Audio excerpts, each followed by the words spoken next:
아무도 하지 않는 미국 유학 이야기. 지난번에 이어 관계에 대한 이야기를 좀 더 나눠보겠습니다. 저희는 많은 추측을 하며 살아갑니다. 특히 유학생들의 경우 언어적, 문화적 차이 때문에 모국에서 지낼 때보다 더 많은 추측과 예측을 하며 살아가죠. 물론 추측은 잘못된 것이 아닙니다. 어찌 보면 매우 자연스러운 현상이죠. 일상이기도 하고요. 하지만 낯설고 새로운 환경에서의 예측과 추측은 매우 신중해야 합니다. 추측이란 내가 알고 있거나 경험했던 부분에서 시작되고 결론이 나는 경우가 많기 때문에 내가 잘 모르는 환경에서의 추측은 실제와 매우 다르게 나타날 수 있습니다. 특히 관계에 있어서 추측은 상대방의 진심 혹은 나의 진심이 왜곡될 수 있기 때문에 상당히 조심해야 한다고 생각하고요. 그럼에도 불구하고 실제로 유학생들은 한국에서보다 더 많은 추측과 예측을 하곤 합니다. 추측과 예측이 많다는 것은 그만큼 오해가 생길 소지가 많다는 뜻이기도 한데요. 왜냐하면 말씀드린 것처럼 저희는 저희가 아는 한도 내에서 그 추측의 결론이 나기 때문에 실제로 추측한 것과는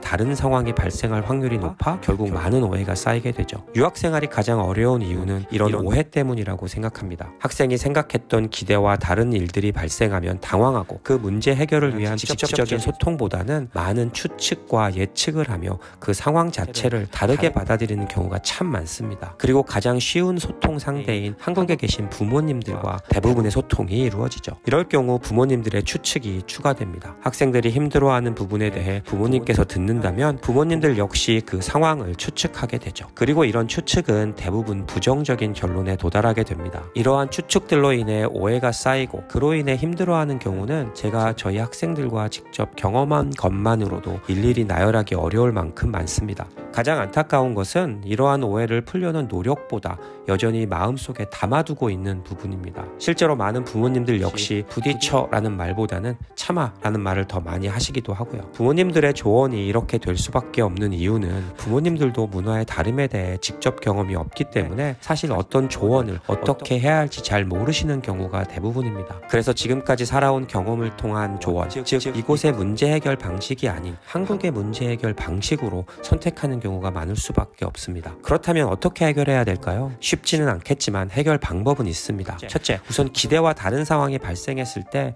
어떻게 나한테 이런 일이 생겼지라며 당황하거나 힘들어하기보다는 유학에서 변수는 당연하고 자연스러운 것으로 받아들여야 합니다. 변수가 많다는 것을 알고는 있지만 직접 경험을 해보지 못했고 어떤 일이 발생할지에 대한 예측이 어렵기 때문에 당연히 힘들고 어색합니다. 하지만 우선 예기치 못한 일이 발생할 수 있다라는 생각을 가지고 이를 받아들일 수만 있다면 그 문제를 해결할 동력이 생깁니다. 이런 일이 생길 수 있다라는 생각은 학생뿐 아니라 부모님들도 반드시 하시면 좋을 것 같아요. 문화적 차이란 직접 경험을 하지 않고 예측과 추측으로는 설명이 안 되는 경우가 너무 많기 때문이기도 하고 특히 부모님들은 계속적으로 간접 경험을 할 수밖에 없어 실제로 학생들보다 더 많은 추측과 예측을 하실 수밖에 없죠. 이런 상황은 더 많은 오해를 낳게 되고 부모님들이 학생들보다 더 힘들어지는 상황에 놓이게 됩니다. 처음 겪는 상황에 많이 놀라고 당황하시겠지만 발생할 수 있는 일이라고 생각하시고 받아들이려는 노력을 하신다면 마음이 한결 편해지실 겁니다. 둘째, 비교하지 않으셔야 합니다. 비교는 정말 많은 부분에서 학생이나 부모님 모두를 힘들게 합니다. 문화적 차이가 아주 큰 그리고 많은 다름이 존재하고 있는 유학 생활을 한국의 무엇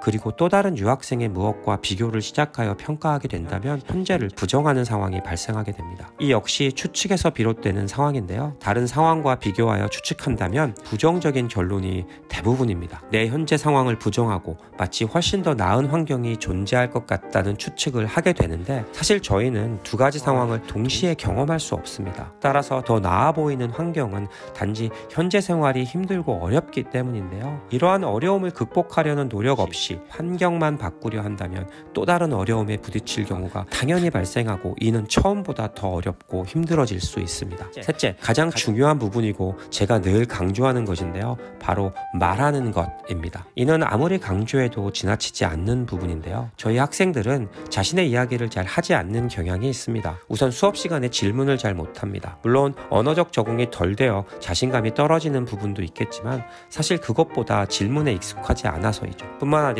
홈스테이 가족과의 생활에서도 묻는 것에 굉장히 소극적인 경우가 많습니다. 단순히 언어적 문제가 아닌 이유는 실제로 저에게 질문을 하는 경우도 많지 않기 때문인데요. 이렇듯 많은 부분에서 궁금한 것, 필요한 것, 그리고 원하는 것들에 대해 자신의 의견을 적극적으로 피력하지 못합니다. 사실 이는 문화적 차이에서 나오는 행동이기 때문에 저는 충분히 이해합니다. 한국 학교 수업 시간에는 학생의 호기심이나 질문보다는 문제풀이, 진도 등 선생님이 주도하는 것이 일반적이죠. 자신이 원하는 것보다 해야 하는 것에 더 초점이 맞춰져 있고요. 시스템이나 스케줄에 따라가다 보니 대화나 질문이 적어질 수밖에 없죠. 또한 가정에서는 부모님들이 알아서 해주시는 경우가 많기 때문에 질문이 적은 이유 중 하나일 수 있다고 생각합니다. 또한 배려의 차원에서 질문이 적은 경우도 있는 것 같아요. 너무 많은 질문은 수업 진도에 영향을 끼쳐 다른 사람에게 피해를 줄 것 같은, 또는 상대방을 귀찮게 한다고 생각하기 때문이죠. 이렇듯 저희 문화에서는 질문을 할 상황이나 기회가 많이 주어지지 않습니다. 물론 이것은 잘못됐다고 얘기할 수 없습니다. 다만 이곳은 수업 시간도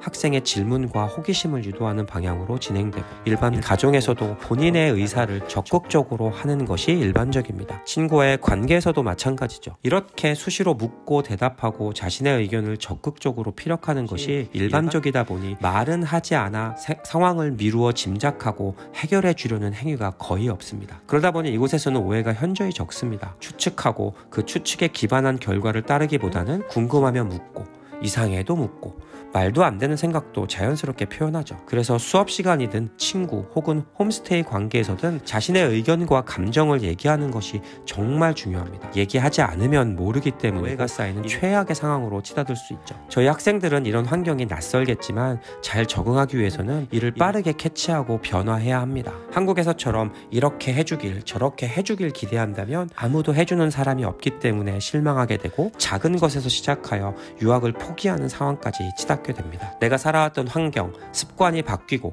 새로운 것에 적응한다는 것은 정말 많은 시간과 노력이 필요한 일입니다. 그리고 저희 모두는 이것을 아주 잘 알고 있습니다. 하지만 이런 생각에 비해 행동이 앞서지 못하는 이유는 유학이 단순히 다른 나라, 더 나은 환경에서 공부를 하러 간다고 생각하는 것이 지배적이기 때문이죠. 공부에 초점이 맞춰져 있기 때문에 이러한 부분에 대한 생각이 크게 들지 않을 수 있습니다. 물론 공부는 매우 중요합니다. 하지만 유학은 공부만 중요한 것이 아닙니다. 혹시 학업적인 이유가 유학의 전부 혹은 대부분이라고 생각하신다면 저는 과감히 유학을 다시 고려해 보시라고 권해드리고 싶습니다. 유학을 결정하셨다면 부디 다름과 변화에 대해 긍정적으로 받아들이는 마음을 가지려고 노력하세요. 그리고 이러이러할 것이다 라는 추측과 예측보다 바로 질문하고 답을 찾으려 노력하세요. 유학원에, 학교에, 그리고 홈스테이에 직접 물어보세요. 여러분의 유학생활이 행복해지길 바랍니다. 오늘은 여기까지예요. 시청해주셔서 감사합니다.